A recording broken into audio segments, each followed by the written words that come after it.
ഞാനൊരു 2-3 മാസം മുമ്പ് തിരൂര് ഒരു സ്കൂളിൽ പോയി, ഒരു UP സ്കൂളിൽ.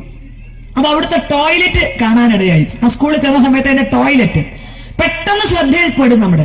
കാരണം ആ ടോയ്ലറ്റിന്റെ ഒരു ചുമര് മുഴുവൻ അതിന്റെ ഫണ്ട് എഴുതി വെച്ചിട്ടുണ്ട്. ഇപ്പൊ അങ്ങനെയാണല്ലോ. ഇപ്പൊ ഒരു ബസ് സ്റ്റാൻഡ് കണ്ടാൽ ഏത് ബസ് സ്റ്റാൻഡാന്ന് മനസ്സിലാവില്ല. കാരണം അവിടെ മുഴുവൻ MLA-യും MP-യും പേരാവും. അതിൽ സ്റ്റാൻഡ് ഏതാണെന്ന് അറിയണമെങ്കിൽ മൈക്രോസ്കോപ്പ് വെച്ച് നോക്കണം. അത് അടിയിൽ ഇത്ര ചെറുതാക്കി കൊടുത്തിട്ടുണ്ടാവും. മറ്റ് ഇന്ന MLA-യുടെ പ്രാദേശിക വികസന ഫണ്ടിൽ നിന്നൊക്കെ പറഞ്ഞ് ചക്ക മുഴുപ്പിൽ എഴുതി വെച്ചിട്ട് ബസ് സ്റ്റാൻഡ് ഇന്നതാണ് എന്നുള്ളത് മൈക്രോസ്കോപ്പ് വെച്ച് നോക്കാൻ ചെറിയതായിട്ട് എഴുതിയിട്ടുണ്ടാവും. ബസ്സൊന്നും നോക്കിയാൽ കാണില്ല. അങ്ങനെയാണ് എഴുതി വെക്കുക. അപ്പൊ അതുപോലെ ഇതിന്റെ ഒരു ചുമര് മുഴുവൻ എഴുതിയിട്ടുണ്ട് അതിന്റെ ഫണ്ട് എന്താണ്, ആ ടോയ്ലറ്റിന്റെ ഫണ്ട് എഴുതിയിരിക്കണം. എന്താ അറിയോ? പാലൊളി കമ്മീഷൻ റിപ്പോർട്ട് പ്രകാരം അനുവദിച്ച ഫണ്ട് കൊണ്ട് കെട്ടിയ മൂത്രപ്പുര. പാലൊളി കമ്മീഷൻ ഫണ്ട് പ്രകാരം അതിന്റെ നിർദ്ദേശപ്രകാരം അനുവദിച്ച ഫണ്ട് കൊണ്ട് കെട്ടിയ മൂത്രപ്പുര. ചെറിയൊരു സ്വാർത്ഥത എനിക്കും തോന്നി. കാരണം ഞാനും അധ്യാപികയാണല്ലോ. 14,500 കുട്ടികൾ, ഹൈസ്കൂൾ സെക്ഷൻ വരെ 3,500 കുട്ടികളുണ്ട്, +2 അടക്കം 4,500 കുട്ടികളുണ്ട്. ഇത്രയും കുട്ടികൾ പഠിക്കുന്ന ഒരു സ്കൂള്. അപ്പൊ ടോയ്ലറ്റിന്റെ എണ്ണത്തിന് കുറവാകും. അപ്പൊ ഇങ്ങനെ എന്തെങ്കിലും ഫണ്ട് ഞങ്ങൾക്കും കിട്ടുമെന്നൊന്നും അറിയണമല്ലോ. അതുകൊണ്ട് ഞാൻ അവിടുത്തെ ഹെഡ് ടീച്ചറോട് പോയി ചോദിച്ചു, ടീച്ചർ ഇത് എന്താ ഫണ്ട്, ഇത് എങ്ങനെയാ കിട്ടിയെന്ന് വെച്ചു.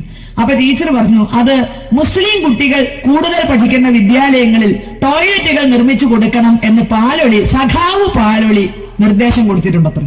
മുസ്ലിം കുട്ടികൾ കൂടുതൽ പഠിക്കുന്ന വിദ്യാലയങ്ങളിൽ മൂത്രപ്പുരകൾ കെട്ടിക്കൊടുക്കണം എന്ന സഖാവ് പാലൊളിയുടെ നിർദ്ദേശത്തിനനുസരിച്ച് ഇടതുപക്ഷ ഗവൺമെന്റ് അനുവദിച്ച ഫണ്ട് കൊണ്ടാണ് ആ മൂത്രപ്പുര കെട്ടിയിരിക്കുന്നത്. എന്റെ പടച്ച തമ്പുരാനെ, മൂത്രത്തിന് വരെ മതം. ഇവരാണോ നമ്മളെ മതേതരത്വം പഠിപ്പിക്കുന്നത്? മൂത്രത്തിന് വരെ മതം. കുട്ടികൾ പഠിക്കുന്ന സ്കൂളിൽ മൂത്രപ്പുര കെട്ടുമ്പോൾ മതം നോക്കണോ? അതിന് മൂത്രം ഒഴിക്കുന്നത് ഹിന്ദുവാണോ മുസ്ലിമാണോന്ന്? അതിന്റെ പുറത്ത് എഴുതിയിരിക്കുക പാലൊളി കമ്മീഷന്റെ റിപ്പോർട്ട് പ്രകാരം അനുവദിച്ച ഫണ്ട് റിപ്പോർട്ട് തന്നെയാ. പിന്നീട് ഞാൻ പാലൊളി കമ്മീഷന്റെ റിപ്പോർട്ട് അന്വേഷിച്ചു.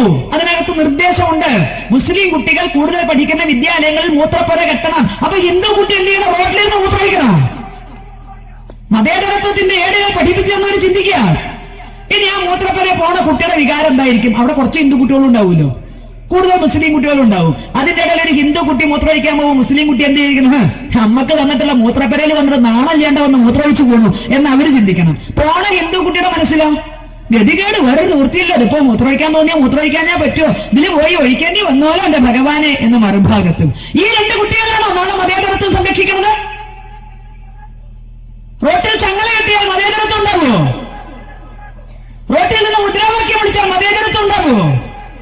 വളർന്നു വരുന്ന കുട്ടികളിലാണ് മതേതരത്വത്തിന്റെ സന്ദേശം എത്തേണ്ടതെങ്കിൽ മൂത്രപ്പുരയ്ക്ക് പോലും മതം നിശ്ചയിച്ച് ഈ നാട്ടിൽ എവിടെ നിന്ന് എങ്ങനെ മതേതരത്വം ഉണ്ടാക്കും?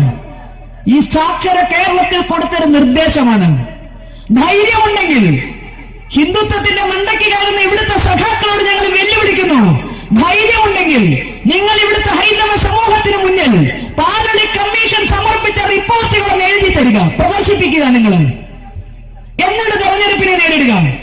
സഖാവ് പാലൊളി ഇന്ന കാര്യങ്ങൾ നിർദ്ദേശിച്ചിട്ടുണ്ട് എന്ന് നിങ്ങൾക്ക് ധൈര്യമുണ്ടെങ്കിൽ ഹൈന്ദവ സമൂഹത്തിന് മുന്നിൽ നിങ്ങൾ വെളിപ്പെടുത്തുക. നിങ്ങൾക്ക് ഇത്രമാത്രം ശത്രുത എന്തുകൊണ്ട് ഹൈന്ദവ സമൂഹത്തിനോട് വന്നു? നിങ്ങൾക്ക് വോട്ട് ചെയ്തു എന്ന കാര്യത്തിനോ?